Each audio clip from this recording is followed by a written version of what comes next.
살다 보면 말하지 못한 진실이 꼭 하나쯤은 있죠. 오늘 그 숨은 이야기, 황혼 편지가 풀어드립니다. 지금 시작합니다. 새벽 5시 반 여주의 작은 낚시터는 물안개로 자욱했습니다. 잔잔한 수면 위로 햇살이 부서지면서 물비늘처럼 반짝였습니다. 멀리서 라디오 트로트 소리가 흘러나왔습니다. 사랑은 아무나 하나 낡은 휴대용 라디오였지만 도연에겐 아침마다 함께하는 친구 같은 존재였습니다. 69살 정도연은 접이식 의자에 앉아 낚싯대를 내려다보고 있었습니다. 지가 미세하게 흔들렸지만 그의 시선은 따로 있었습니다. 물가에 놓인 작은 위패를 향해 중얼거렸습니다. 여보, 요새 날씨가 참 좋네요. 소민이는 학교 일이 바쁜가 봐요. 전화해도 맨날 짧게 끊어버리고. 그래도 할인이가 잘 커져서 다행이에요. 도연의 목소리는 낮고 담담했습니다. 아내가 교통사고로 세상을 떠난 지 3년이 지났지만 이렇게 말을 거는 게 습관처럼 남아 있었습니다. 위패 옆엔 조그만 야생화 한 송이가 놓여 있었습니다. 오전 9시 도연은 읍내 경로당으로 향했습니다.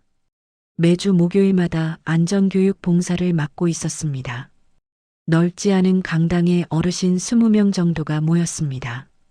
도연은 간단한 인사를 건넨 뒤 준비한 유인물을 나눠줬습니다. 오늘은 보이스피싱 예방법에 대해 알아볼 거예요. 요새 수법이 점점 교묘해지고 있거든요. 1시간 동안 실제 사례를 들려주며 대응 방법을 설명했습니다. 어르신들은 고개를 끄덕이며 메모했습니다. 도연의 설명은 구체적이고 현실적이었습니다. 오랜 경력이 묻어나는 말투였습니다. 봉사가 끝나자 몇몇 어르신이 다가와 감사 인사를 건넸습니다. 선생님 덕분에 또 하나 배웠네요. 별 말씀을요. 조심하시면 돼요. 점심을 간단히 해결한 뒤 오후 1시부터는 읍내 물류센터에서 택배 상하차 아르바이트를 시작했습니다. 무거운 박스를 나르며 땀을 흘렸습니다. 젊은 직원들이 걱정스러운 눈빛을 보냈지만 도연은 괜찮다는 듯 웃어 보였습니다. 몸이 굳으면 순발력이 죽거든요. 꾸준히 움직여야죠. 사실 그에겐 나름의 이유가 있었습니다. 체력을 유지해야 언제든 움직일 수 있다는 걸 알고 있었습니다. 과거의 경험이 그렇게 가르쳐 줬습니다. 오후 4시쯤 작업을 마치고 집으로 돌아오던 길에 휴대폰이 울렸습니다. 딸 소민이었습니다. 도연은 차를 길가에 세우고 전화를 받았습니다. 아빠, 안녕하세요. 그래, 소민아. 요새 어때? 그냥 그래요. 학교 일이 좀 많아서요. 목소리가 평소보다 더 건조하게 느껴졌습니다.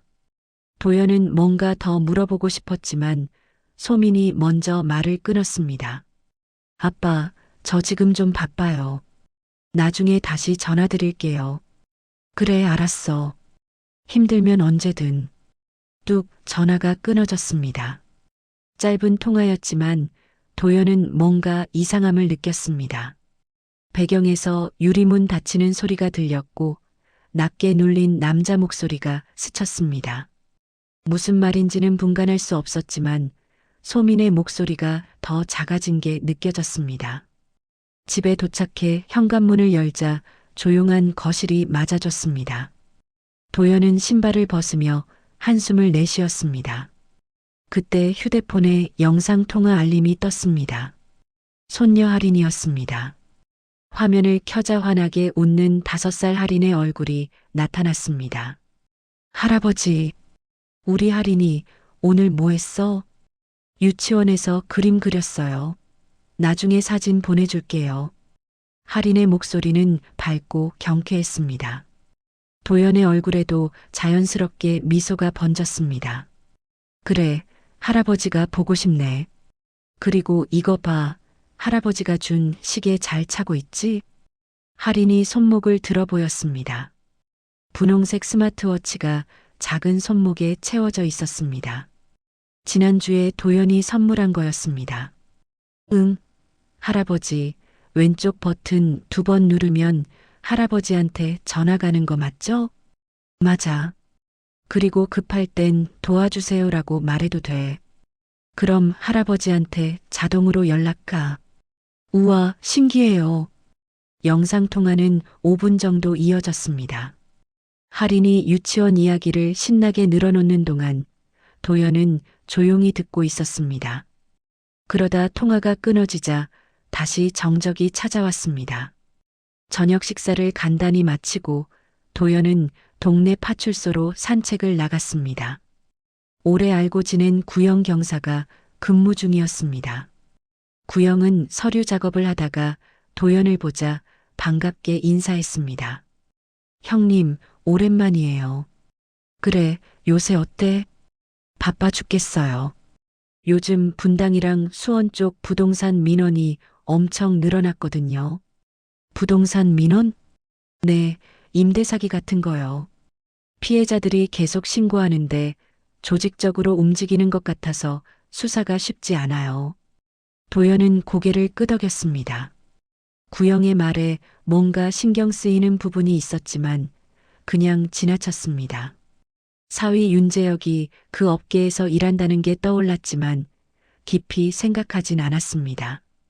집으로 돌아와 뉴스를 틀었습니다. 지역 뉴스에서 한 젊은 사업가가 인터뷰하고 있었습니다. 윤재혁이었습니다. 깔끔한 정장 차림에 자신감 넘치는 표정이었습니다. 저희는 청년들의 주거 문제를 혁신적으로 해결하고 있습니다. 앞으로도 더 나은 방향으로. 도연은 무심히 화면을 바라봤습니다. 그러다 뉴스 댓글창을 클릭했습니다. 몇몇 댓글이 눈에 들어왔습니다. 이 사람 때문에 우리 가족이 망했어요. 실명으로 피해 호소합니다. 제발 조사 좀 해주세요. 도연은 미간을 찌푸렸습니다. 다시 소민의 SNS를 검색해봤습니다. 평소엔 자주 업데이트하던 계정이 비공개로 전환돼 있었습니다. 언제부터였는지 모르겠지만 최근 몇 주 사이였을 겁니다. 밤이 깊어졌습니다. 도연은 거실 서랍을 열었습니다. 안쪽 구석에 낡은 수첩이 놓여 있었습니다. 브로커, 변호사, 전 동료들의 연락처가 빼곡히 적혀 있었습니다. 손을 뻗으려다가 멈췄습니다. 손끝이 미세하게 떨렸습니다. 오랜 세월 손에서 떠난 감각이었지만 여전히 몸 어딘가에 남아 있었습니다. 아직 아니야. 도연은 서랍을 다시 닫았습니다. 라디오를 켜자 사연 프로그램이 흘러나왔습니다. 한 청취자가 사연을 보냈습니다. 집에서 나는 소리를 밖에서 못 듣게 하려면 어떻게 해야 하나요? 방음이 잘 안 돼서 고민이에요. 진행자가 웃으며 답했습니다. 요즘엔 방음 패널도 있고 두꺼운 커튼 치면 어느 정도 효과 있어요. 도연은 무심코 듣다가 갑자기 볼펜을 들어 라디오를 껐습니다. 뭔가 불편한 기분이 밀려왔습니다. 다음 날 오전 소민이 다니는 학교에서 전화가 왔습니다. 도연과 가끔 안부를 주고받던 동료 교사였습니다. 선생님, 소민 선생님 요새 많이 힘들어 보이던데 괜찮으신가요? 힘들어 보였어요? 네, 병가도 자주 내시고 최근 3개월 동안 5번 정도 됐어요. 도연은 전화를 끊고 멍하니 앉아 있었습니다. 병가를 그렇게 많이 냈다는 건 처음 들었습니다. 소민은 아무 말도 하지 않았습니다. 저녁 무렵 휴대폰에 메시지 알림이 떴습니다. 할인이 보낸 사진이었습니다. 유치원에서 그린 그림이었습니다. 엄마, 아빠, 그리고 자기 자신을 그린 그림이었습니다. 그런데 엄마의 팔 부분에 초록색으로 길게 칠해진 부분이 있었습니다. 엄마가 어깨 아파서 파스 붙였어요. 짧은 메시지가 함께 왔습니다. 도연은 그림을 확대해서 봤습니다. 초록색 선이 유난히 길고 진하게 그려져 있었습니다. 아이의 시선에서 본 엄마의 모습이었습니다. 도연은 천천히 휴대폰을 내려놓았습니다. 가슴 한구석이 무겁게 눌렸습니다. 낮에 들었던 병가 이야기, 건조했던 소민의 목소리, 비공개로 전환된 SNS, 그리고 할인이 그린 초록색 밴드. 하나씩 떠오르는 조각들이 어렴풋이 형태를 만들어가고 있었습니다. 하지만 아직 확신할 수 없었습니다. 그저 불안한 예감일 뿐이었습니다. 도연은 창밖을 바라봤습니다. 어둠이 내려앉은 하늘 아래 멀리 불빛들이 하나둘 켜지고 있었습니다. 곧 뭔가 터질 것 같은데 도연은 작게 중얼거렸습니다. 그리고 다시 서랍 쪽을 돌아봤습니다. 낡은 수첩이 그곳에 여전히 놓여 있었습니다. 다음 날 오후 4시 도연은 소민이 근무하는 초등학교 정문 앞 벤치에 앉아 있었습니다. 우연을 가장한 만남이었습니다. 손에는 편의점에서 산 생수병을 들고 있었습니다. 하교하는 아이들이 삼삼오오 걸어 나왔습니다. 5분쯤 지나자 소민이 나타났습니다. 긴팔 셔츠에 목까지 올라오는 스카프를 두르고 있었습니다. 10월 말인데도 한여름 같은 날씨였습니다.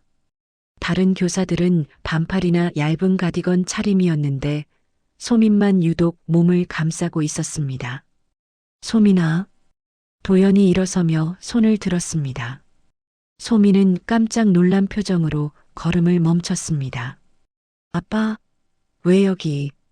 지나가다가 내 생각나서 차 한잔 할까? 소민의 눈동자가 잠깐 흔들렸습니다. 거절하고 싶은 기색이 역력했지만 도연의 눈빛을 마주하자 고개를 끄덕였습니다. 네, 잠깐이요. 학교 근처 조용한 카페로 들어갔습니다. 도연은 아메리카노, 소민은 따뜻한 카모마일 차를 주문했습니다. 창가 자리에 마주 앉았습니다. 카페 안은 한산했습니다. 계산대 옆 벽면에 작은 안내문이 붙어 있었습니다. 고객 안전을 위해 CCTV가 설치되어 있습니다. 도연은 그 문구를 슬쩍 확인하고 시선을 돌렸습니다. 요새 어때? 많이 바빠? 그냥 평소처럼이요. 소민이 컵을 양손으로 감쌌습니다. 손이 미세하게 떨리고 있었습니다. 도연은 그걸 놓치지 않았습니다. 소민의 얼굴을 자세히 봤습니다. 턱선 근처에 파운데이션이 약간 얼룩져 있었습니다. 마치 무언가를 가리려다 번진 것처럼 보였습니다. 재혁이는 잘 지내고? 네, 바쁘긴 한데 잘 지내요. 대답은 빨랐지만 목소리에 힘이 없었습니다. 소민은 컵을 내려놓더니 핸드백을 무릎 위에 꽉 끌어안았습니다. 마치 누군가 뺏어갈까 두려워하는 것처럼요. 할인이 그림 봤어. 엄마 어깨에 파스 붙였다던데 많이 아파? 소민의 표정이 굳었습니다. 잠깐 말을 잃은 듯 하더니 억지로 웃음을 지었습니다. 아, 그냥 어깨가 좀 결려서요. 수업 준비하다 보면 그럴 때 있잖아요. 그래도 병원은 가봤어? 괜찮아요, 아빠. 진통제 먹으면 나아요. 진통제라는 단어가 도연의 귀에 걸렸습니다. 소민은 평소엔 약을 잘 안 먹는 성격이었습니다. 그런데 진통제를 자주 먹는다는 건 뭔가 이상했습니다. 소민아, 혹시... 도연이 말을 꺼내려는 순간 소민이 핸드폰을 확인했습니다. 화면을 보더니 급하게 자리에서 일어났습니다. 아빠, 미안해요. 갑자기 급한 일이 생겨서 먼저 갈게요. 그래, 알았어. 조심해서 가. 소민은 서둘러 카페를 나갔습니다. 도연은 창밖으로 멀어지는 소민의 뒷모습을 지켜봤습니다. 걸음걸이가 평소보다 빨랐습니다. 마치 누군가에게 쫓기는 것처럼요. 도연은 계산을 마치고 나오면서 카페 사장에게 가볍게 인사했습니다. 사장님, 커피 맛있었어요. 감사합니다. 또 오세요. 짧은 대화였지만 얼굴을 익혀두는 게 중요했습니다. 도연은 경험으로 알고 있었습니다. 작은 인연이 훗날 큰 도움이 될 수 있다는 걸요. 카페를 나와 차에 오른 도연은 내비게이션에 목적지를 입력했습니다. 분당에 있는 윤재혁의 회사 건물이었습니다. 1시간 정도 운전해서 도착했습니다. 고층 오피스 빌딩이었습니다. 1층 로비로 들어갔습니다. 넓은 홀 한쪽 벽면에 각종 공지사항이 붙어 있었습니다. 부동산 공시지가 상승 자료, 단지 리뉴얼 조감도 같은 것들이었습니다. 도연은 스마트폰으로 몇 장 사진을 찍었습니다. 안내 데스크에 젊은 직원이 앉아 있었습니다. 도연이 다가가자 밝게 웃으며 물었습니다. 어떻게 오셨어요? 윤재혁 대표님 계신가요? 아, 대표님은 지금 외부 미팅 중이세요. 요즘 공매 건으로 많이 바쁘시거든요. 공매라는 단어가 도연의 주의를 끌었습니다. 더 캐묻고 싶었지만 티를 내지 않았습니다. 그렇군요. 그럼 다음에 다시 올게요. 명함 놓고 가시면 연락드릴게요. 괜찮아요. 제가 다시 연락할게요. 로비를 나와 주차장으로 향하면서 도연은 건물 주변을 살폈습니다. CCTV 위치, 출입구 개수, 경비 배치까지 머릿속에 그려졌습니다. 차에 타서 옛 정보원에게 전화를 걸었습니다. 전세 사기 피해자 모임을 운영하는 사람이었습니다. 도연이 예전에 알고 지내던 인물이었습니다. 형님, 오랜만이에요. 그래, 잘 지냈어? 물어볼 게 있어서. 뭔데요? 분당에서 임대왕으로 불리는 사람 있잖아. 혹시 알아? 전화 너머로 잠깐 침묵이 흘렀습니다. 아, 윤재영 말씀이시죠? 요즘 그 사람 때문에 난리예요. 피해자가 한둘이 아니거든요. 피해자 모임 있어? 네, 단톡방 있어요. 근데 형님, 왜 갑자기 그 사람한테 관심 있으세요? 나중에 자세히 얘기할게. 혹시 그 단톡방에 들어갈 수 있을까? 제가 링크 보내드릴게요. 조심하세요, 형님. 그 사람 만만한 상대 아니에요. 전화를 끊고 도연은 깊은 한숨을 내쉬었습니다. 윤재혁이라는 이름 주변에 점점 더 많은 의혹이 쌓여가고 있었습니다. 저녁 7시 도연은 소민이 사는 분당 타운하우스 단지로 향했습니다. 멀리서 건물을 바라보며 주변을 천천히 걸었습니다. CCTV 위치를 파악했습니다. 아파트 북문 편의점 앞에 1대, 지하 주차장 램프에 2대, 놀이터 근처에 1대, 머릿속에 위치를 새겨 넣었습니다. 집으로 돌아와 거실 소파에 앉았습니다. 창밖으로 어둠이 내려앉고 있었습니다. 도연은 오래전 일을 떠올렸습니다. 아내가 교통사고로 세상을 떠났을 때 자신이 좀 더 일찍 알아챘다면 막을 수 있었을지도 모른다는 후회가 밀려왔습니다. 그때 놓쳤던 신호들이 지금도 가슴 한구석을 짓눌렀습니다. 이번엔 놓치면 안 돼. 도연은 작게 중얼거렸습니다. 그러다 휴대폰에 알림이 떴습니다. 할인이 보낸 유치원 알림장 사진이었습니다. 메시지가 함께 왔습니다. 오늘 엄마가 안 데려왔어요. 회사 이모가 데려갔어요. 도연은 눈살을 찌푸렸습니다. 소민은 평소 할인을 직접 데리러 가는 걸 중요하게 생각했습니다.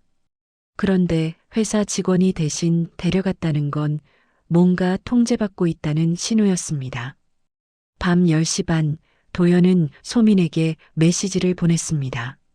소민아, 오늘 잘 들어갔어? 아빠가. 메시지는 읽음 표시로 바뀌었습니다. 하지만 답장이 오지 않았습니다. 10분이 지나고 20분이 지났습니다. 그러다 갑자기 자동 답장이 왔습니다. 배터리가 부족합니다. 나중에 연락드릴게요. 시스템 메시지 같은 차갑고 간결한 문장이었습니다. 소민이 직접 쓴 게 아니라는 걸 도연은 직감적으로 알 수 있었습니다. 누군가 소민의 휴대폰을 통제하고 있었습니다. 도연은 침대 옆 서랍에서 스마트워치 매뉴얼을 꺼냈습니다. 할인에게 선물하기 전에 미리 공부했던 책자였습니다. 페이지를 넘기다가 긴급 기능 항목을 다시 읽었습니다. 긴급 상황 자동 발신 기능 왼쪽 버튼 2번 연속 누르기 또는 음성 명령어 도와주세요를 말하면 등록된 보호자에게 자동으로 위치와 음성이 전송됩니다. 도연은 자신의 휴대폰에서 설정을 확인했습니다. 할인의 워치와 연동된 앱을 열었습니다. 긴급 발신 설정이 활성화되어 있었습니다. 수신 대상은 자신의 번호였습니다. 혹시 모르니까 이대로 두자. 도연은 매뉴얼을 덮고 불을 껐습니다. 어둠 속에서 천장을 바라봤습니다. 작은 징후들이 점점 더 큰 그림으로 모이고 있었습니다. 소민의 떨리는 손, 긴팔과 스카프, 진통제, 익십된 메시지, 통제받는 휴대폰. 모든 조각이 한 방향을 가리키고 있었습니다.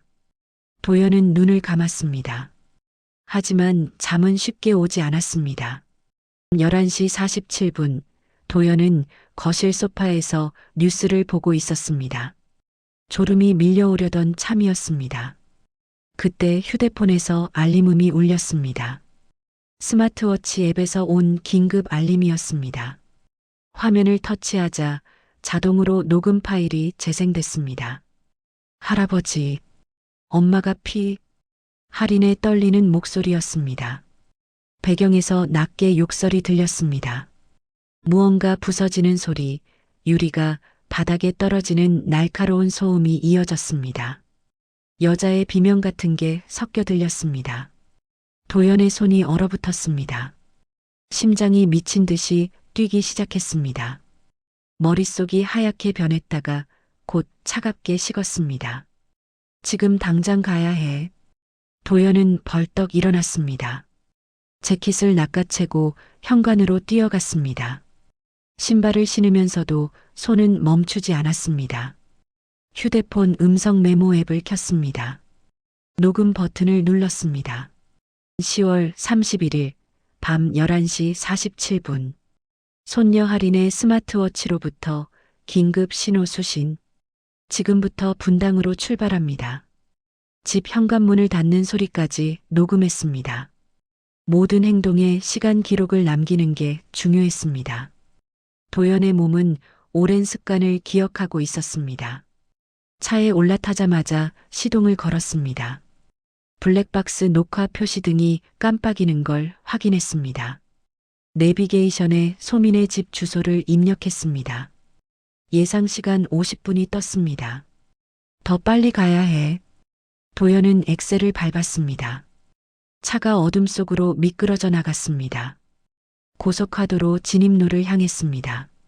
신호등이 바뀌는 타이밍, CCTV가 설치된 구간, 모든 게 머릿속에서 계산됐습니다. 고속화도로에 진입하자 속도를 높였습니다. 차선을 바꾸며 앞서가는 차들을 추월했습니다. 하지만 난폭하게 운전하진 않았습니다.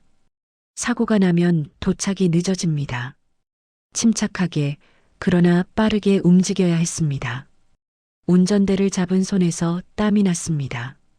할인의 목소리가 귓가에 맴돌았습니다. 할아버지, 엄마가 5살 아이가 얼마나 무서웠을까요? 도연은 이를 악물었습니다. 고속화도로 CCTV를 지날 때마다 시간을 확인했습니다. 11시 55분, 자정 3분, 자정 12분. 나중에 필요하면 통행 기록을 확인할 수 있을 겁니다. 핸즈프리로 전화를 걸었습니다. 첫 번째는 파출소 지인 구형 경사였습니다. 신호음이 4번 울렸습니다. 여보세요? 졸린 목소리였습니다. 나야, 형. 급한 일이야. 분당 타운하우스 단지 순찰 좀 돌려줄 수 있어? 형님? 무슨 일인데요? 자세한 건 나중에 얘기할게. 일단 한 번만 돌아줘. 부탁이야. 목소리에 긴박함을 느꼈는지 구형이 대답했습니다. 알겠습니다. 주소 보내주세요. 전화를 끊고 곧바로 다음 번호를 눌렀습니다. 검사 서지훈이었습니다. 도연이 과거에 함께 일했던 사람이었습니다. 지금은 지방검찰청에서 근무하고 있었습니다. 선배님, 지훈아, 지금 분당으로 가고 있어. 딸한테 폭력 정황 있어. 증거 확보 중이야. 지금요? 혹시 현행범이에요? 그럴 가능성 높아. 도착하면 다시 연락할게. 알겠습니다. 조심하세요. 짧고 간결한 대화였습니다. 불필요한 말은 하지 않았습니다. 핵심만 전달하면 됐습니다. 분당 톨게이트를 빠져나왔습니다. 시간은 자정 28분이었습니다. 단지까지 10분 정도 남았습니다. 도연은 편의점을 발견하고 급히 차를 세웠습니다. 편의점에 들어가 일회용 장갑과 투명 비닐봉투를 집어들었습니다. 현장을 훼손하지 않기 위해서였습니다. 계산을 마치고 영수증을 받았습니다. 시간이 찍혀 있었습니다. 자정 31분. 다시 차에 올라 출발했습니다. 골목길을 돌아 타운하우스 단지 입구에 도착했습니다. 경비실에 불이 켜져 있었습니다. 차를 세우고 경비실로 걸어갔습니다. 경비원이 졸다가 깜짝 놀라며 일어났습니다. 누구세요? 안녕하세요. 3동 212호 정소민 선생님 아버지입니다. 아, 네. 무슨 일이세요?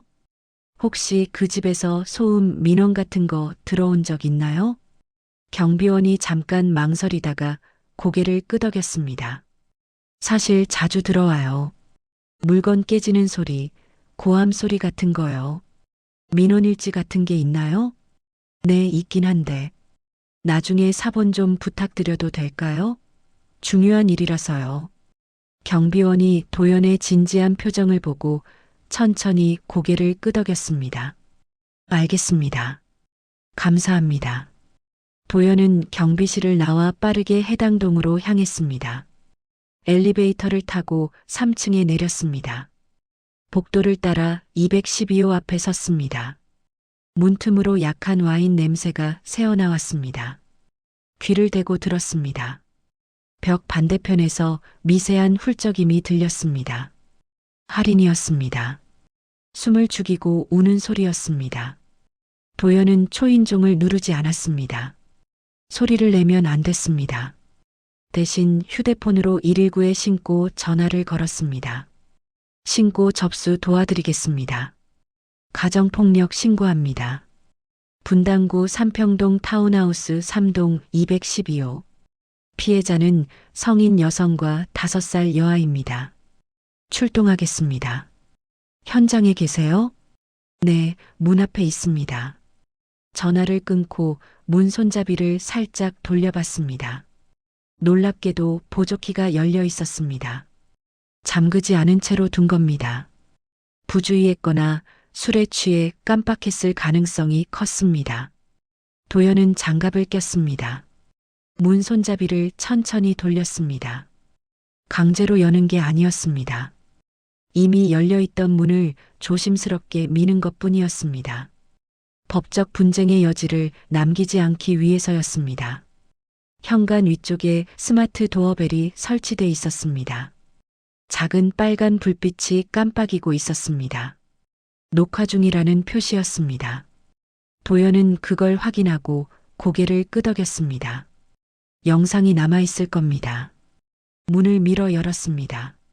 그 순간 안쪽에서 유리잔이 바닥에 떨어지는 날카로운 소리가 터져나왔습니다. 으악! 할인에 억눌렸던 비명이 터져나왔습니다. 도연의 심장이 멈춘 것처럼 느껴졌습니다. 더 이상 망설일 시간이 없었습니다. 도연은 문을 완전히 열고 안으로 들어갔습니다. 거실로 들어서자 도연의 눈앞에 처참한 광경이 펼쳐졌습니다.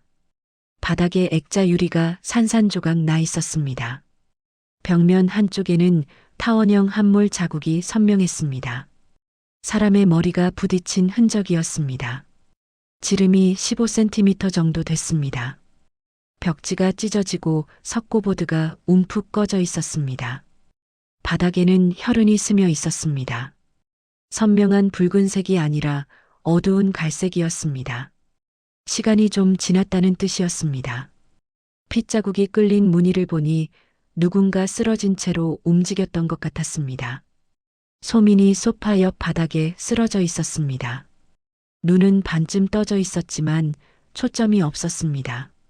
의식이 흐릿한 상태였습니다. 도연은 재빨리 다가가 무릎을 꿇었습니다. 소민아, 아빠야. 들려? 대답이 없었습니다. 도연은 소민의 동공을 확인했습니다. 휴대폰 손전등을 비추자 동공이 느리게 반응했습니다.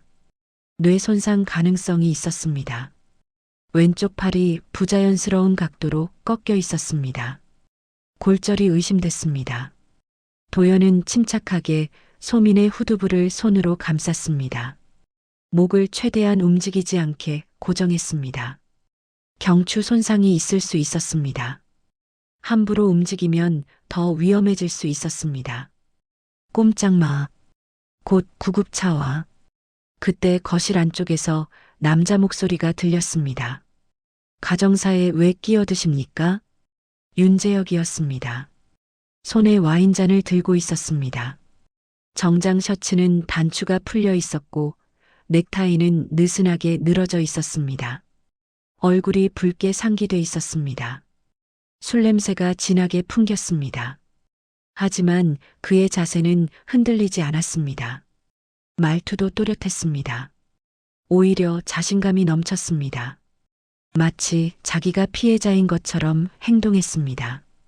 가정사라고요? 이게 가정사로 보입니까? 도연의 목소리는 낮고 차가웠습니다. 윤재혁은 어깨를 으쓱했습니다. 부부 싸움이었어요. 소민이가 넘어지면서 다친 거예요. 그럼 왜 신고를 안 했습니까? 곧 하려던 참이었어요. 거짓말이었습니다. 도연은 그걸 알 수 있었습니다. 윤재혁의 눈빛이 흔들리지 않았습니다. 오히려 도연을 평가하듯 바라봤습니다. 자신이 빠져나갈 방법을 계산하고 있는 게 분명했습니다. 도연은 휴대폰을 꺼내 119에 다시 전화했습니다. 통화 내용이 자동으로 녹음되도록 설정돼 있었습니다. 네, 신고자님. 구급대가 출동 중입니다. 약 5분 후 도착 예정입니다. 알겠습니다. 피해자는 의식이 흐릿하고 두부 외상 의심됩니다. 왼팔 골절 가능성도 있어요. 응급조치하지 마시고 그대로 계세요. 네. 통화를 끊고 도연은 주변을 살폈습니다. 발을 디딘 동선을 최소화해야 했습니다. 증거를 훼손하면 안 됐습니다. 휴대폰 카메라를 켜고 거실 전체를 촬영하기 시작했습니다. 넓은 각도로 전체를 찍은 뒤 세부 사항을 클로즈업으로 담았습니다.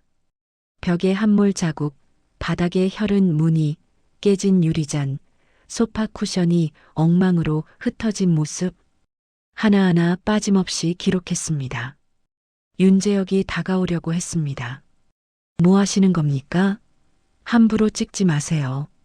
증거 확보입니다. 방해하지 마세요. 도연의 목소리는 단호했습니다. 윤재혁은 잠깐 멈칫했지만 이내 냉소를 띤 표정을 지었습니다. 증거요? 아버님도 참. 사위한테 이러시면 어떡합니까? 도연은 대꾸하지 않았습니다. 냉장고 쪽으로 걸어갔습니다. 문을 열자 술병이 가득했습니다. 와인, 위스키, 맥주. 거의 빈 공간이 없었습니다. 식재료는 거의 없었습니다. 유통기한이 지난 우유팩과 시든 채소 몇 개뿐이었습니다. 집안을 제대로 돌보지 않았다는 증거였습니다.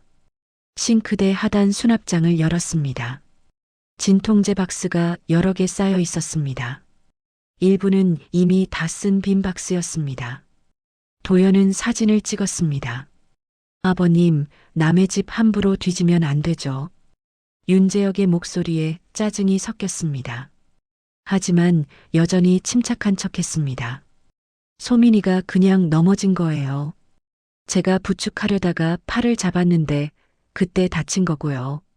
전형적인 변명이었습니다. 도연은 수십 번도 넘게 들어본 말이었습니다. 가해자들은 늘 피해자를 탓했습니다.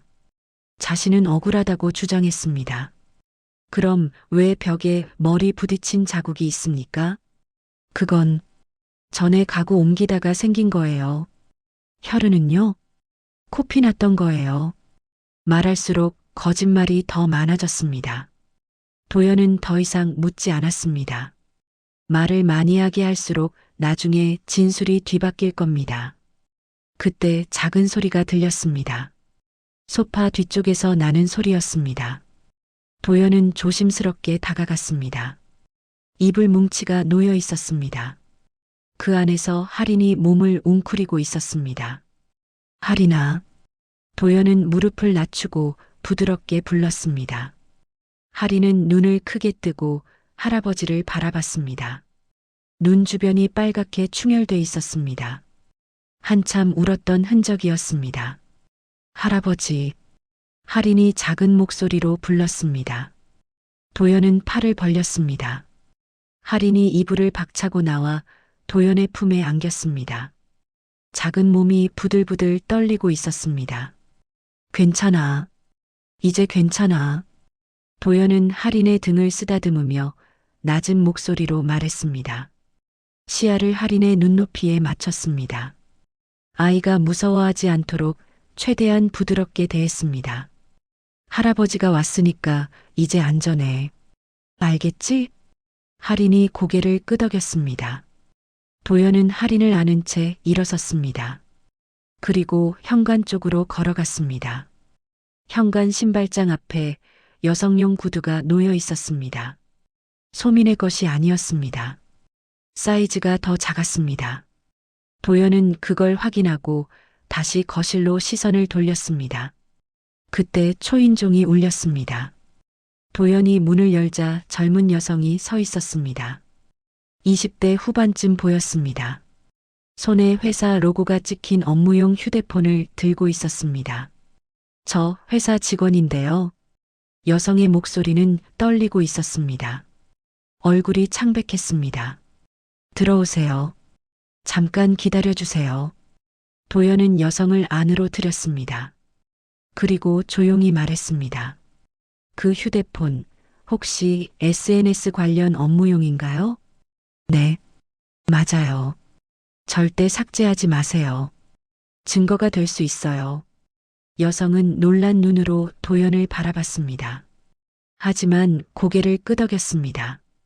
멀리서 사이렌 소리가 들렸습니다. 점점 가까워졌습니다. 구급차와 경찰차였습니다. 도연은 할인을 안은 채 현관 밖으로 나왔습니다. 엘리베이터에서 구급대원들이 들것을 들고 뛰어왔습니다. 경찰관 2명도 함께였습니다. 도연은 침착하게 상황을 설명했습니다. 안에 부상자 있습니다. 두부 외상과 골절 의심돼요. 구급대원들이 재빨리 집 안으로 들어갔습니다. 경찰관 1명이 도연에게 물었습니다. 신고자이신가요? 네, 그렇습니다. 상황 설명 부탁드립니다. 도연은 간략하게 경위를 설명했습니다. 손녀의 긴급 신호, 도착 시간, 현장 상태, 핵심만 말했습니다. 복도 끝에서 희미한 인기척이 느껴졌습니다. 도연이 고개를 돌려보니 블라인드 사이로 누군가 훔쳐보고 있었습니다. 이웃인지 다른 누군가인지 알 수 없었습니다. 하지만 분명 누군가 이 상황을 지켜보고 있었습니다. 도연은 그 사실을 기억 속에 새겼습니다. 훗날 증인이 필요할 수도 있었습니다. 구급대원들이 소민을 들것에 조심스럽게 옮겼습니다. 목에 경추 보호대를 채우고 산소 마스크를 씌웠습니다. 의식은 여전히 흐릿했습니다. 눈꺼풀이 천천히 감겼다 떠지기를 반복했습니다. 보호자분, 같이 타시겠어요? 구급대원이 물었습니다. 도연은 고개를 끄덕였습니다. 네, 갈게요. 할인을 안은 채 구급차에 올랐습니다. 윤재혁은 동승을 거부했습니다. 경찰관이 그에게 뭔가 물어보고 있었지만 윤재혁은 여유로운 표정으로 대답했습니다. 마치 자신에겐 아무 문제가 없다는 듯이요. 구급차가 출발했습니다. 사이렌 소리가 밤거리를 가르며 울렸습니다. 도연은 소민의 손을 잡았습니다. 차갑고 축축했습니다. 구급대원이 혈압과 맥박을 재고 있었습니다. 혈압 90, 50, 맥박 110. 쇼크 증상 있습니다. 구급대원이 무전으로 병원에 미리 연락했습니다. 도연은 할인을 무릎에 앉힌 채 조용히 지켜봤습니다. 할인은 엄마를 바라보며 눈물을 글썽였습니다. 엄마 괜찮을까요? 괜찮아. 의사 선생님들이 잘 치료해 주실 거야. 도연은 최대한 안정된 목소리로 말했습니다. 하지만 가슴속은 불안으로 가득했습니다. 병원 응급실에 도착했습니다. 새벽 1시 20분이었습니다. 의료진이 대기하고 있었습니다. 소민을 침대에 옮기고 곧바로 검사실로 향했습니다. 도연과 하리는 응급실 대기실에 남았습니다. 의자에 앉아 기다리는 동안 도연은 서지훈 검사에게 문자를 보냈습니다. 병원 도착했습니다. 상황 심각합니다. 두부 타박과 골절 의심. 1분도 안 돼서 답장이 왔습니다. 지금 그쪽으로 가고 있습니다. 30분 내 도착. 도연은 휴대폰을 내려놓고 할인을 안았습니다. 할인은 할아버지 품에서 스르르 잠들었습니다. 긴장이 풀리자 피로가 몰려온 겁니다. 1시간쯤 지나자 의사가 나왔습니다. 40대 중반쯤 보이는 남자 의사였습니다. 보호자분이시죠? 네, 아버지입니다. CT와 엑스레이 검사 결과가 나왔습니다. 두부 타박상으로 경미한 뇌진탕이 있고요. 왼쪽 팔 요골에 금이 갔습니다. 늑골도 2대가 금이 간 상태예요. 생명에는 지장 없나요? 지금은 안정적입니다. 다만 타박 패턴을 보면 의사가 잠깐 말을 멈췄습니다. 표정이 무거워졌습니다. 반복적인 외상으로 보입니다. 오래된 멍 자국도 여러 군데 있고요. 혹시 가정폭력 상황인가요? 네, 그렇습니다. 그렇다면 경찰에 정식으로 신고하시는 게 좋겠습니다. 저희도 의무적으로 보고해야 하거든요. 이미 신고했습니다. 감사합니다, 선생님. 의사는 고개를 끄덕이고 다시 안으로 들어갔습니다. 도연은 깊은 한숨을 내쉬었습니다. 반복적인 외상. 그 말이 가슴을 무겁게 짓눌렀습니다. 새벽 2시쯤 서지훈 검사가 도착했습니다. 정장 차림이었지만 넥타이는 풀려 있었습니다. 급히 나온 티가 났습니다. 선배님, 고생 많았어. 서지훈은 도연 옆에 앉았습니다. 잠든 할인을 보고 조용히 물었습니다. 상황이 어떻습니까? 의사 소견상 반복적 외상이래. 늑골 금까지 갔어. 서지훈의 표정이 굳었습니다. 수사 프레임을 어떻게 잡을지 고민해야겠네요. 가정폭력 현행범 체포 요건은 충분해 보이는데 경제범죄 쪽도 같이 묶을 수 있을 것 같습니다. 임대 사기 말이지? 네. 제가 어제 받은 제보가 있는데요. 윤재혁이 운영하는 회사가 유령법인 여러 개를 통해 자금을 빼돌렸대요. 피해자가 상당히 많습니다. 도연은 고개를 끄덕였습니다. 긴급 체포 가능할까? 현행범이니까 가능합니다. 다만 변호사 선임하면 바로 풀려날 수도 있어요. 증거를 확실하게 확보해야 합니다. 현장 사진은 다 찍어뒀어. 스마트워치 녹음 파일도 있고. 그거 중요합니다. 저한테 파일 보내주세요. 도연은 휴대폰으로 파일을 전송했습니다. 서지훈이 이어폰을 꽂고 들었습니다. 재생이 끝나자 그의 얼굴이 더욱 심각해졌습니다. 이건 결정적 증거입니다. 아이의 긴급 신호와 배경의 폭력 소음, 시간 기록까지 완벽해요. 비서 진술도 확보해야 해. 현장에 있던 여직원 말이야. 네, 제가 연락해 보겠습니다. 서지훈은 곧바로 전화를 걸어 비서의 연락처를 확보했습니다. 새벽인데도 불구하고 일 처리가 빨랐습니다. 다음 날 오전 9시 도연은 소민의 병실 앞에 서 있었습니다. 소민은 깨어났지만 말을 거의 하지 않았습니다. 붕대로 감긴 팔을 멍하니 바라보고 있었습니다. 소민아, 도연이 조용히 불렀습니다. 소민이 천천히 고개를 돌렸습니다. 눈가에 눈물이 고여 있었습니다. 아빠, 미안해요. 왜 미안해? 나 때문에 아버지가 이런 고생을. 그런 소리 하지 마. 내 잘못이 아니야. 소민이 고개를 떨궜습니다. 입술을 깨물며 울음을 참았습니다. 도연은 소민의 손을 잡았습니다. 이제 안전해. 아빠가 지켜줄게. 소민이 작게 고개를 끄덕였습니다. 하지만 여전히 불안한 기색이었습니다. 트라우마는 쉽게 사라지지 않을 겁니다. 의료진이 심리 상담을 권유했습니다. 오후 2시쯤 도연은 윤재혁 회사 비서를 만났습니다. 병원 근처 조용한 카페였습니다. 비서의 이름은 최윤정이었습니다. 28살이었습니다.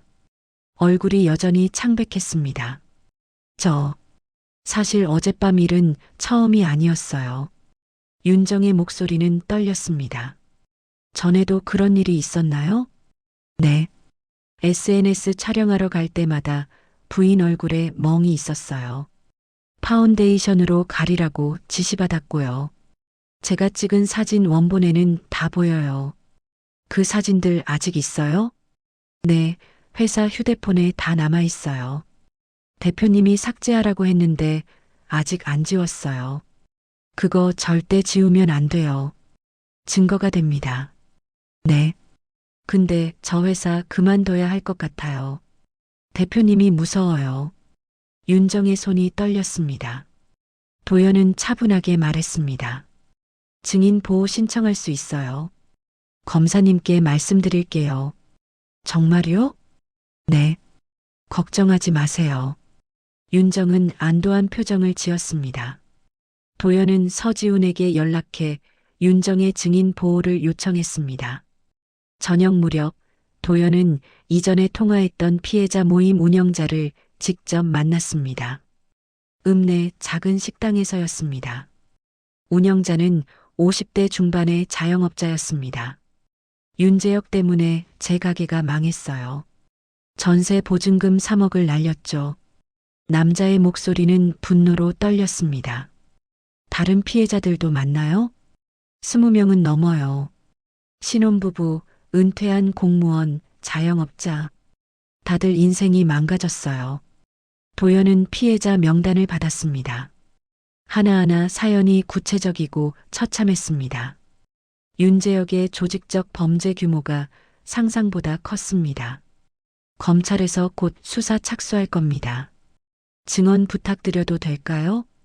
당연하죠. 우리 모두 기다리던 겁니다. 남자의 눈빛이 확고했습니다. 밤 10시 도연은 집으로 돌아왔습니다. 하리는 이웃집 아주머니가 봐주고 있었습니다. 거실에 들어서자 텔레비전에서 뉴스가 흘러나왔습니다. 분당의 한 부동산 업체 대표가 가정폭력 혐의로 긴급 체포됐습니다. 화면에 윤재혁의 얼굴이 나왔습니다. 모자이크 처리됐지만 알아볼 수 있었습니다.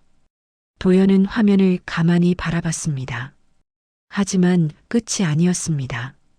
싸움은 이제 시작이었습니다.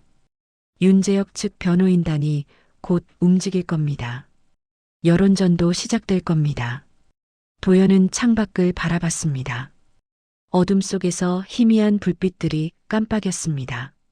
멀고 긴 싸움이 될 거였습니다. 체포 이틀 뒤인 11월 2일 윤재혁 측은 기자간담회를 열었습니다. 고급 로펌 변호사 3명이 동석했습니다. 윤재혁은 정장을 깔끔하게 차려입고 나타났습니다. 보석으로 풀려난 상태였습니다. 저는 억울합니다. 부부 싸움이 있었던 건 사실이지만 폭력을 행사한 적은 없습니다. 윤재혁의 목소리는 침착했습니다. 카메라 플래시가 터졌습니다. 장인어른께서 과도하게 개입하시면서 일이 커졌습니다. 저희 부부가 풀 수 있는 문제였는데 변호사가 거들었습니다.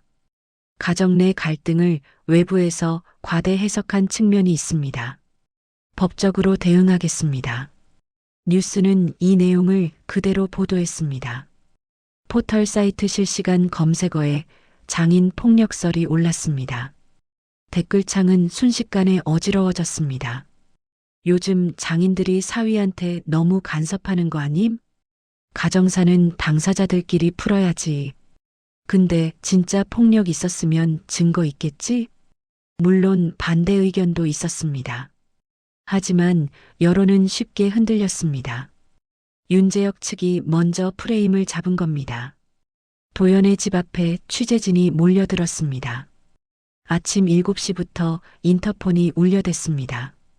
카메라를 든 사람들이 대문 앞에서 서성였습니다. 정도연 씨 계십니까? 인터뷰 좀 부탁드립니다. 사위분과의 갈등이 언제부터였나요? 도연은 인터폰을 끊었습니다. 커튼을 쳤습니다. 하지만 밖의 소음은 계속됐습니다. 69살 노인에게 이런 사생활 침해는 견디기 힘들었습니다. 손이 미세하게 떨렸습니다. 오후 2시 도연은 병원으로 향했습니다. 소민을 만나기 위해서였습니다. 병원 주차장 입구에도 기자들이 대기하고 있었습니다. 도연은 모자를 눌러쓰고 고개를 숙인 채 병원 안으로 들어갔습니다. 소민의 병실 앞에 낯선 남자 2명이 서 있었습니다. 정장 차림이었습니다. 도연이 다가가자 한 명이 명함을 내밀었습니다. 윤재혁 회장님 측 법률 대리인입니다. 무슨 일입니까? 원만한 합의를 제안하러 왔습니다. 남자가 서류 봉투를 꺼냈습니다. 합의금 5억 원을 제시합니다. 대신 형사 고소를 취하해 주시고 비밀유지 각서에 서명해 주시면 됩니다. 5억 원. 작지 않은 금액이었습니다. 하지만 도연의 표정은 변하지 않았습니다. 거절합니다. 잘 생각해 보세요. 재판 가면 시간도 오래 걸리고 결과도 장담 못합니다. 필요 없습니다. 돌아가세요. 도연의 목소리는 단호했습니다. 남자들은 서로 눈빛을 교환하더니 천천히 물러났습니다. 나중에 후회하실 겁니다. 마지막 말을 남기고 사라졌습니다. 도연은 병실 문을 열었습니다. 소민이 창밖을 바라보고 있었습니다. 얼굴이 더 여위어 보였습니다. 소민아, 아빠. 소민이 고개를 돌렸습니다. 눈가가 붉게 부어 있었습니다. 나 때문에 아버지가 고생하시잖아요. 뉴스 봤어요.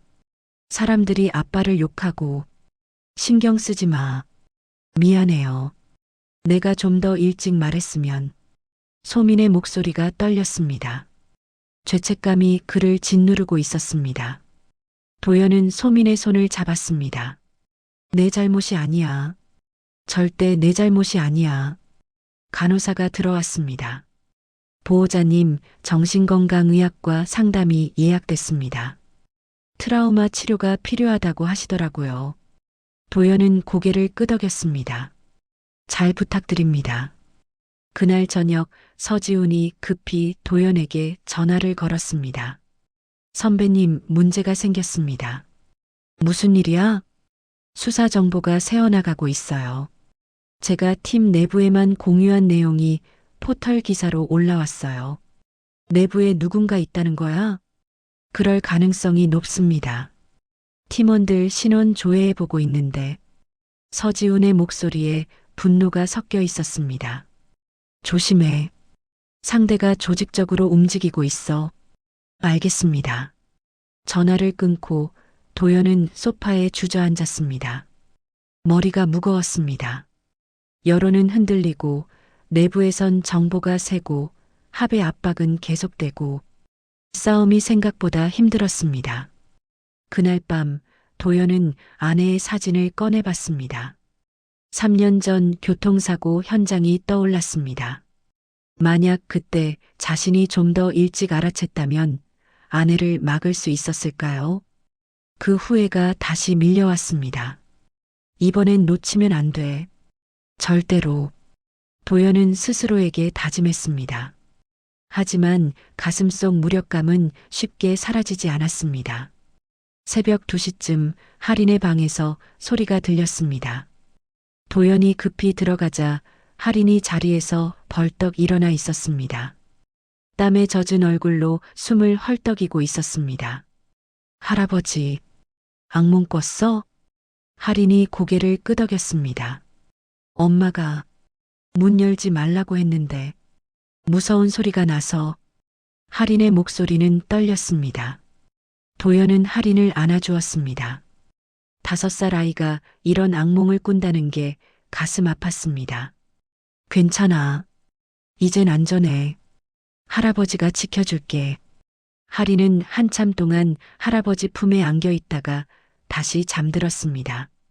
도연은 할인의 이마를 쓰다듬으며 다짐했습니다. 이 아이를 위해서라도 포기할 수 없다고.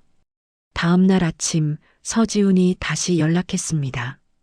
선배님, 비서 최윤정 씨가 협박 메시지를 받았대요.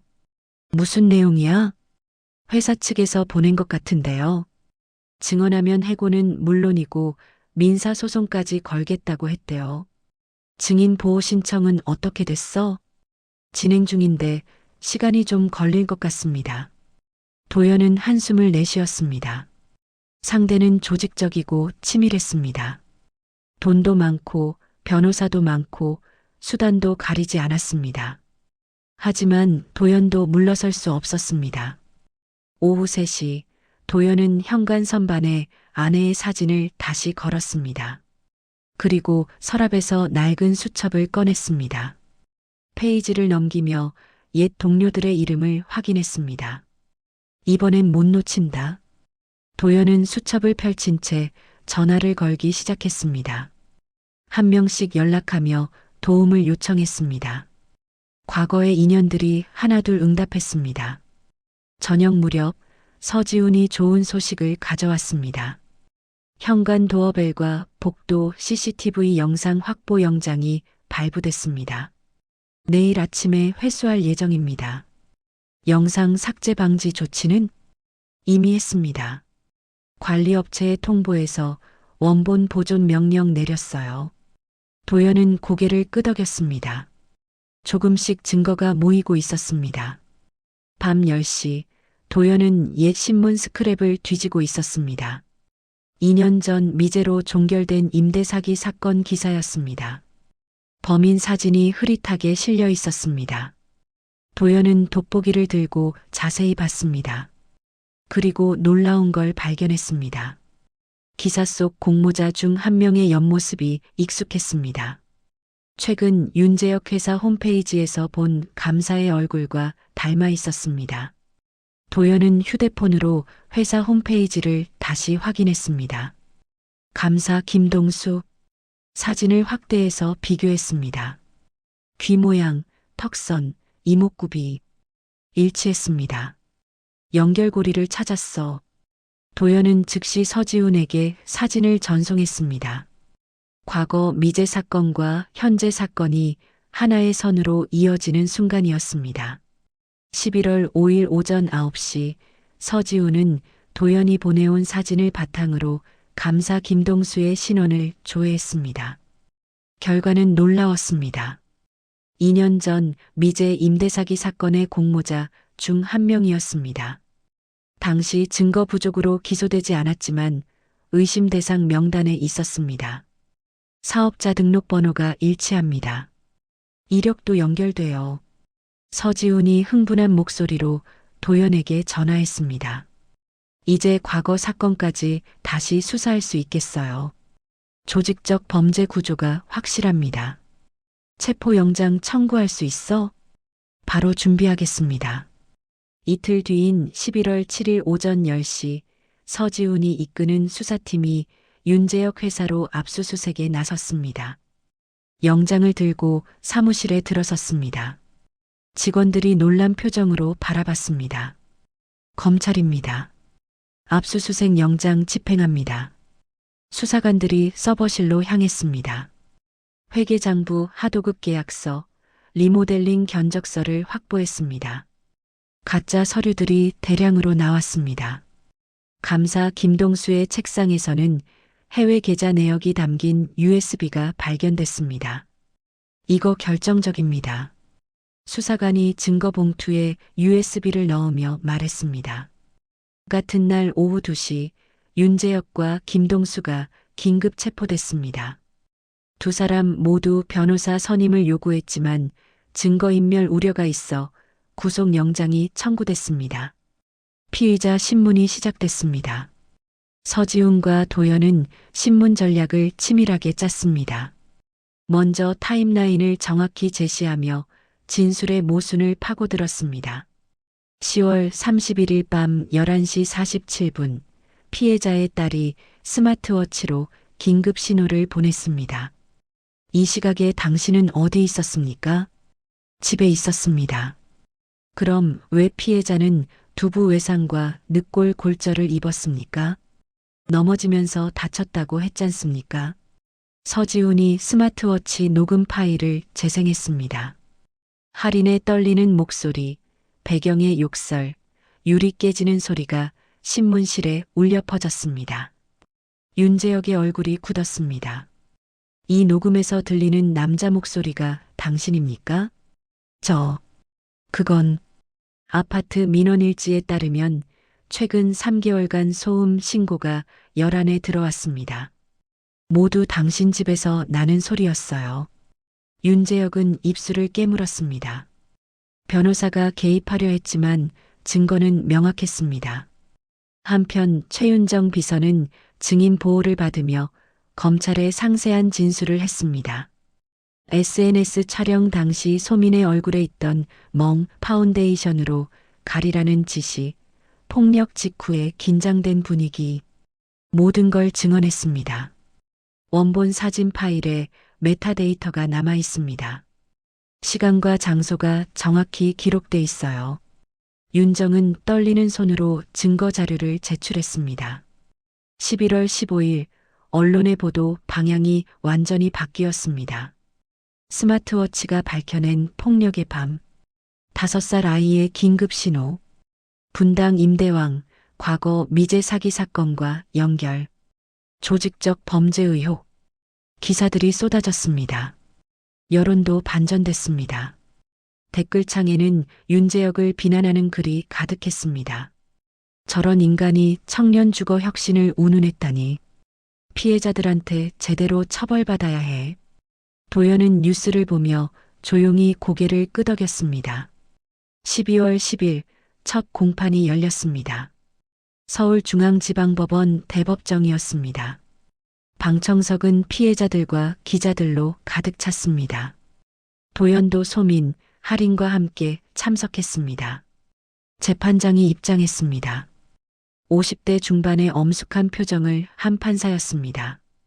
피고인 윤재혁에 대한 가정폭력 범죄의 처벌 등에 관한 특례법 위반, 아동학대, 사기 등의 혐의로 재판을 시작하겠습니다. 검사 측이 증거를 제시했습니다. 스마트워치 녹음 파일이 법정에 재생됐습니다. 할인의 목소리가 울려 퍼지자 방청석이 술렁였습니다. 몇몇 사람들이 눈물을 훔쳤습니다. 변호인이 이의를 제기했습니다. 녹음 과정의 적법성에 의문이 있습니다. 아이가 의도적으로 녹음한 게 아니라 판사가 끼어들었습니다.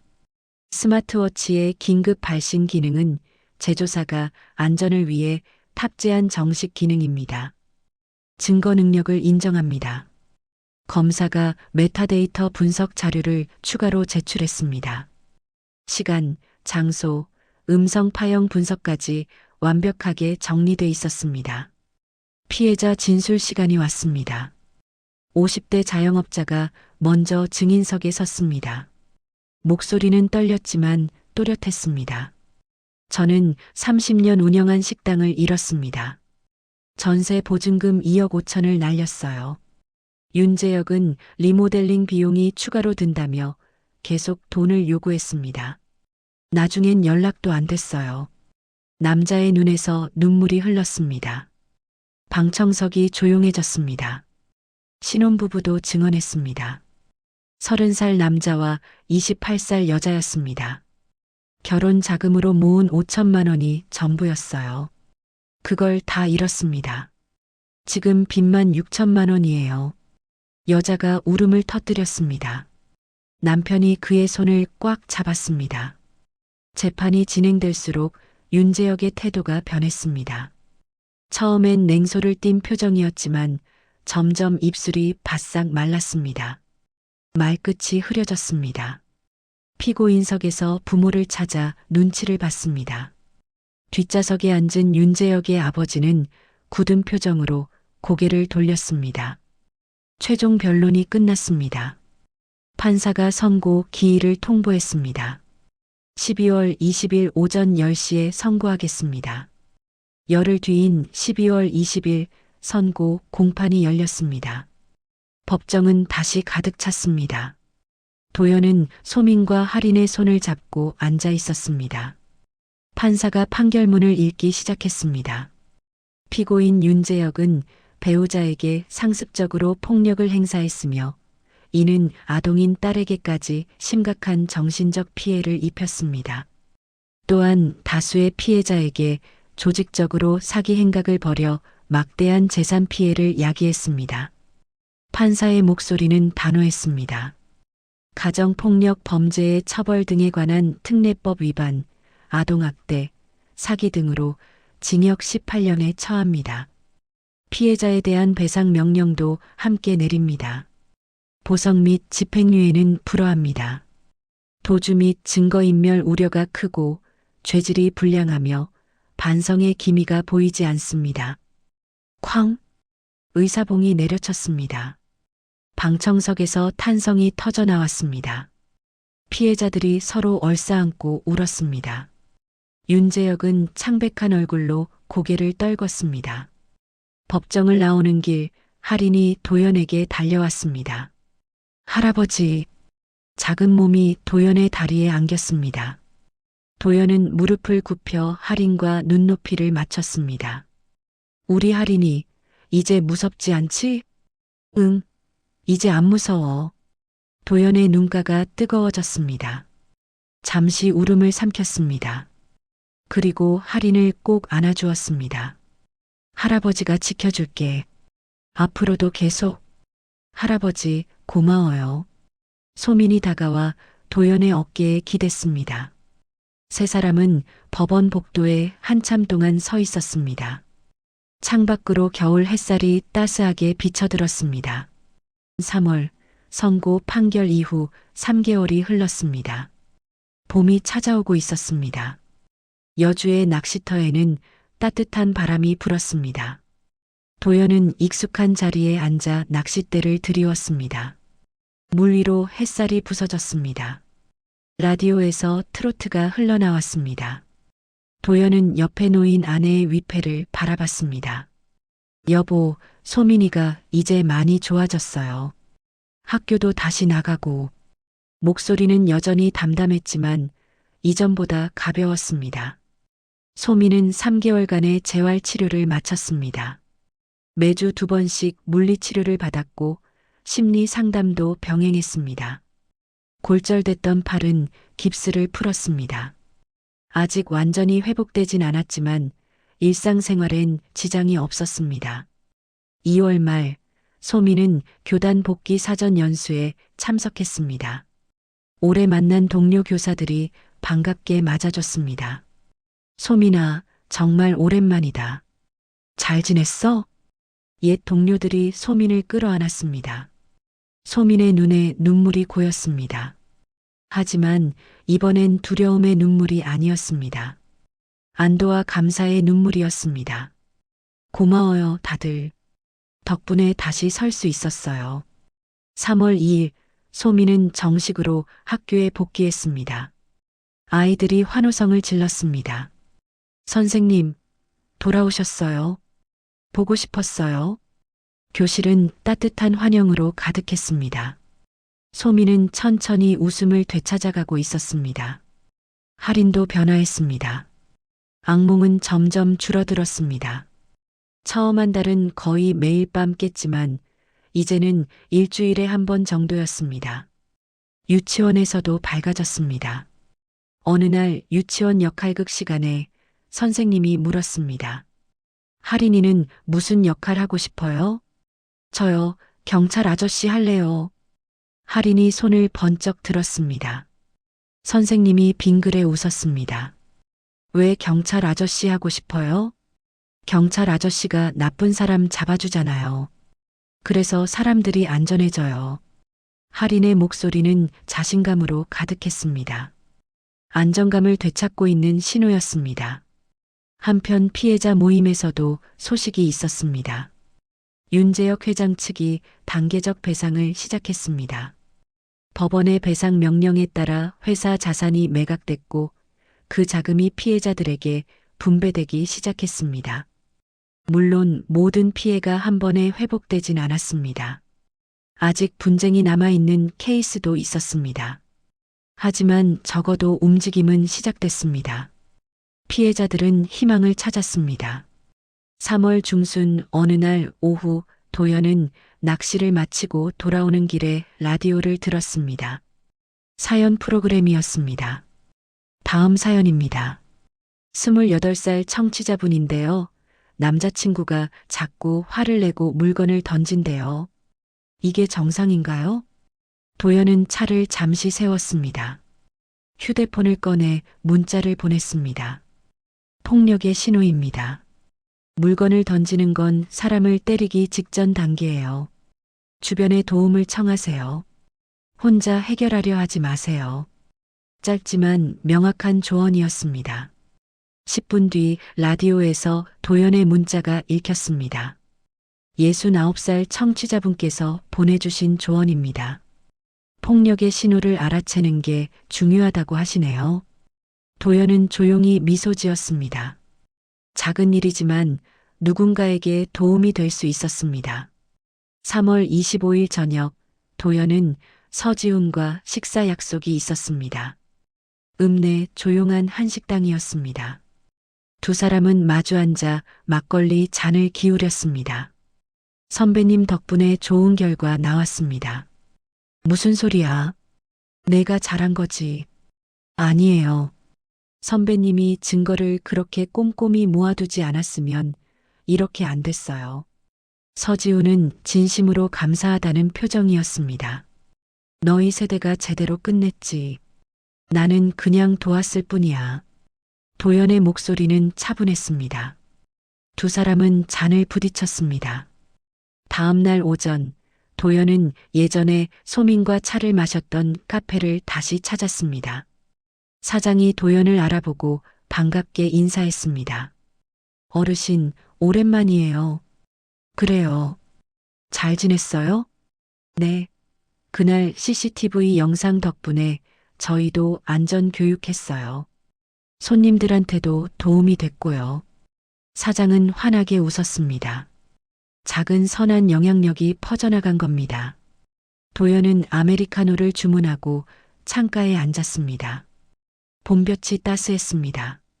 4월 초 도연의 집 앞 작은 텃밭에 채소가 자라기 시작했습니다. 할인이 할아버지 손을 잡고 밖으로 나왔습니다.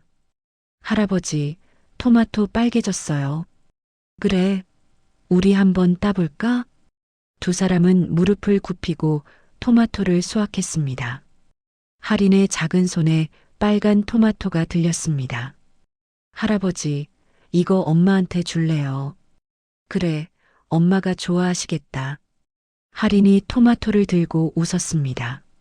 그 웃음은 순수하고 밝았습니다. 저녁 무렵 소민이 도연의 집으로 왔습니다. 손에는 장바구니를 들고 있었습니다. 아빠, 오늘 제가 저녁 만들게요. 뭐 만들 건데? 엄마 레시피로 잔치국수요. 기억나세요? 도연의 눈가가 촉촉해졌습니다. 아내가 자주 만들던 음식이었습니다. 주방에서 소민이 국수를 삶았습니다.